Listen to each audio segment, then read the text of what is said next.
Greetings to all peoples and kingdoms of Otter, and welcome to Shield Maidens of Otter. The Wings of Power Season 1 is over, and many are breathing sighs of relief. An article on Breitbart.com reports that the Amazon show has lost nearly 20% of its audience. The Hollywood Reporter states, The Wings of Power had 988 million minutes of viewing time in the United States from September 12 to 18.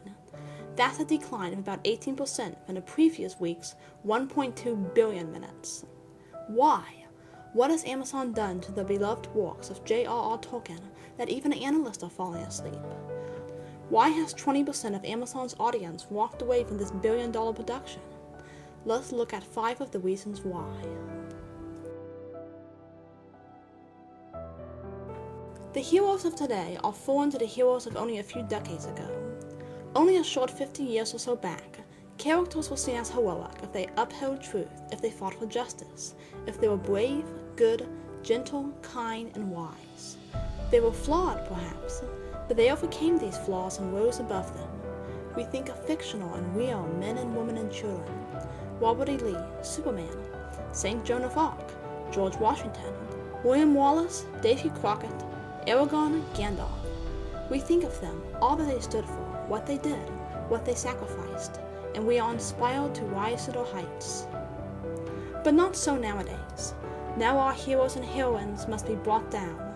They must be dark and filled with doubt. They may fight and perform heroic deeds, but they are often unsure why they do it, or they do it for petty, selfish reasons. The Wings of Power Galadriel is the perfect example. Galadriel is ruthlessly bent on revenge. She is disrespectful and ungrateful to the people of Numenor. She hurls insults on man and woman alike. She makes insane and ridiculous decisions and refuses to take responsibility for them. No wonder the captured leader of the Orcsy class. Perhaps your search for Morgoth's successor should have ended in your own mirror. And even as she is pushing forth her quest for the Dark Lord, she is unknowingly allied to Sauron himself in the guise of Halbrand. Yet her rage, her snobbish conceit, and her sense of victimized injustice refuse to allow her to see through his many and obvious hints. Not until it is too late. Then she acts. She shouts him down and declares herself a righteous being and him a dark, evil one. But that is all. She never discloses this revelation to Celebrimbor or Gil-galad. She never warns him of the possible evils that forging these wings could have on Middle-earth. Instead, she does exactly what Sauron tells her to do and orders the wings to be forged. She has always seemed to be right, the heroine, the one who orchestrates events and plans victories. Yet, besides blind revenge and a desire to have her way, there is nothing substantial in her character or her motives. She is an angry elf, that is all. We all love hobbits. Who cannot feel a sort of affinity for the cheerful, kind, innocent creatures with furry feet? Well, at least until you meet Wings of Power Harfoots. There's nothing innocent or cheerful or meaningful about most of them. Sure, there are certain heartfelt moments, as when Nori hands an apple to the stranger, but then we are back to attempts to kill our fellow Harfoots, boring journeys that go nowhere, and endless questions. Why can't any of them find a decent piece of clothing that fits? Why the urge to push survival of the fittest tactics? Why the endless, ceaseless migrations to where? Nothing makes sense. There is no likeness to the beautiful, clean, happy hobbits who yearn for pocket handkerchiefs and brave dragons with wit and courage. Perhaps their hearts may be bigger than their feet, but if so, then it's certainly a small minority. And then there's Isildur. In Tolkien's works, the son of Elendil does indeed fail to throw the one wing into the fire, and thus he brings great sorrow to Middle-earth. But Tolkien did not mean for us to see him as someone who lies to his father to get aboard the Numenorian ships, who cheats and acts a coward to get himself removed from the ship's cadets, who argues and bickers with every person he meets from his father to his friends. It is good that he has 200 or so years into the War of the Last Alliance. It might take that long for him to become the real hero Tolkien wrote, who cuts the one wing from the hand of Sauron with the straws of his father's sword. Then again, considering the time compression of this show, how long does he really have? There are plenty of other examples that we could give of plenty of other characters. Every character the Tolkien wrote as a hero has been battled down into men with dark lives, feminist women who ruthlessly bust 5 grown men, or spineless, selfish young sailors. There is no inspiration, nothing that seeks to raise us to the next level. It only brings us down, grinds us to the dust of despair, prompts us to question all that we have been taught is good and true, and leaves us wondering if Isildur will sail east or west, but knowing that either way, things will work out fine, because the sea is always right.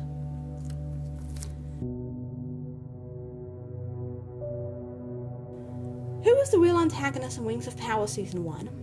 Howat does not reveal himself as Sauron until the end, and does nothing of malicious note during the rest of the 8 episodes. Theosan is not actively terrorizing Numenor yet. There are orcs, yes, but Adar. His is a lonely, sad history.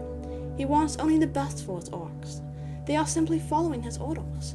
Who can fault someone with only the best in mind? There is no true good and evil, no certainty of truth nowadays.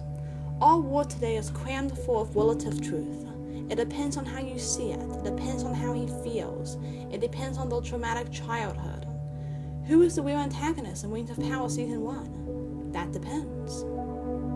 The ones who should be heroes have been battled down to broken, angry, self-conceited shells of what Tolkien intended, and the ones we should see as villains are presented as victimized persons who have excuses for their evil deeds.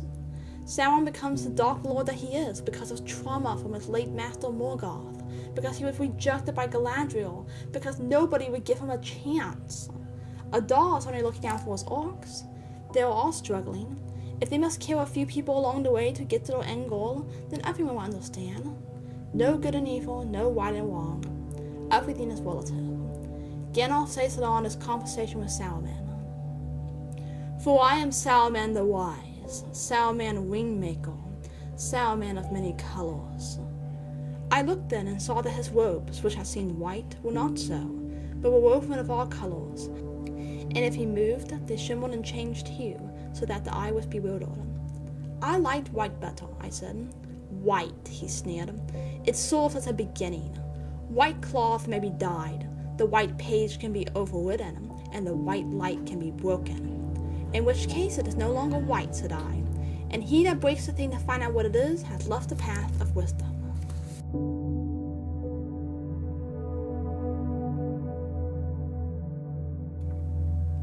While it is true that we are all made in the likeness of God, and therefore all have equal rights to life and love and truth, there are many ways in which all people are not equal. Not all of us paint. Not all write books or play baseball or do leather work or excel at math. And that is a good thing. We were all given unique gifts and unique stations in life to fulfill by God. To demand perfect egalitarianism would mean that every single person must be paid the same, no matter if they worked in a fast food restaurant or an engineering job. It would mean that it didn't matter how hard you worked or fought for something, it would all come out level in the end. Our public school systems are set up the same way. Students cannot advance to higher grades until everyone else does, no matter how well qualified they may be to do it. Everyone is dumbed down, brought to the lowest level, and told to be happy. Now what does this have to do with Wings of Power? Quite a lot, actually. The elves of Tolkien's world are meant to be wise, elevated beings, superior in power and abilities. Yet, in Wings of Power, there is little difference between humans and elves. Elrond is an exceptional bowman. Galadriel can wield a sword, but so can EOWYN, and so can Aragorn, and so can Eomer, and so can the other Southlanders. So can scythe-wielding Bronwyn. Where is the presence that set Legolas and Elrond and Hardy apart from their human companions? There is none. Everyone is brought down to the same level. There was no mystical presence to the elves in Wings of Power. There was no showing of foresight or wisdom or understanding the deep things of the heart. Galadriel by this time should be about 5,000 years old, Elrond about 1,500, Gil-galad 2,000. Where is the wisdom that comes with years? Why does no one detect Howat? Why present the idea that the 3 elven wings were forged in a careless matter of minutes, when in reality it was a process that took 90 years of careful work and trial? The elves did not churn out heirlooms overnight. The great elven smith Celebrimbor does not use alloys for his creations. What are the showrunners trying to imply? That the elves submit to the second best for their life's work? Lastly, and what may seem a petty complaint, I have to say that elves without long hair are no elves to me. Traditionally, long hair symbolized wisdom, the sage, the reverend one. Short hair, while it certainly may be more practical, just doesn't have that same look and feel. Face it, the age of elves is over.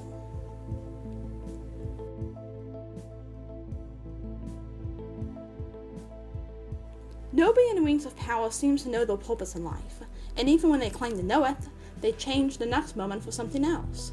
Isildur wants to sail west, and then he wants to sail east. Miriel is completely against Galadriel one moment, and then the next, she is sending an army with the vengeful elf the Middle-earth to help Halbrand claim the kingdom that he doesn't want. The stranger doesn't even know why he's on Middle-earth, although as an Istar, he should have been sent from Merry himself, with a specific purpose in mind. Not only that, but he is unsure whether he is good or evil. Someone has to be quite dense to be unaware of their own moral character. It takes a few simple words from a hobbit kid to set him straight and propel him on his way to WOON, a land where good people aren't exactly known to be, to help him find his purpose. And what about Elendil? He seems at times unsure whether to support the faithful or the Kingsmen. And speaking of the faithful, why is Miriel using the Adunic version of her father's name? Adunic is a language used mainly by the Kingsmen. What exactly is she trying to imply here? We could talk about Theo, we could talk about Gil-galad, we could talk about Galadriel and others, but I am sure by now that you get the point. If someone doesn't get their purpose straight by the last alliance, Halbrand, aka Sauron, might very well be hosting a victory celebration in Mordor.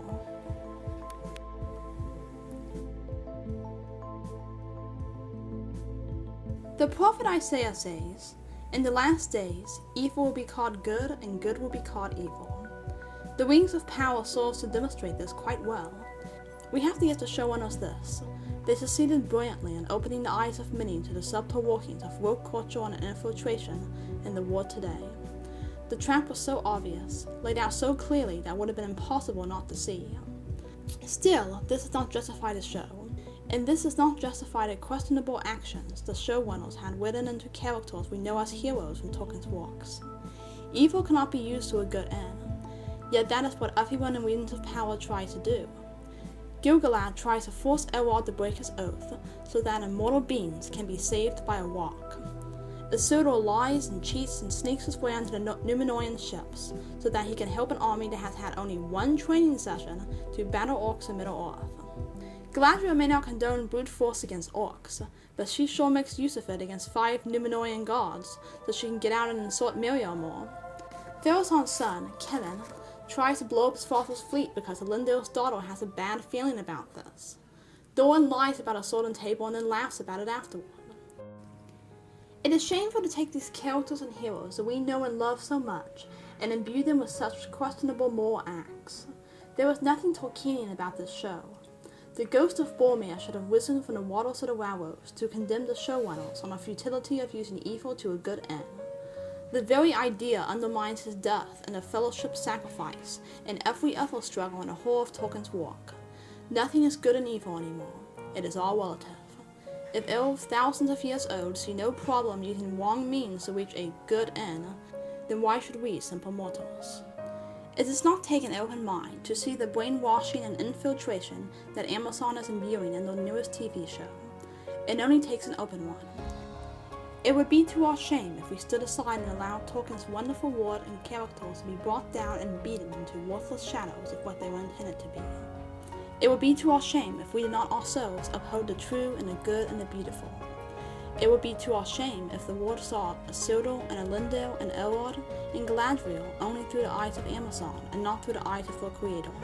No, this is our fight. There are others out there who see the lies that we are being fed and are taking their stand against it. We must too. Tolkien's world is full of hope, not deception and purposelessness and spineless heroes. Let us make the world of Tolkien our world too. Thank you for joining with me today to the World of Otter. Please like this video, subscribe to Shield Ratings, and join us again so we can explore more of Middle-earth together. The Mani.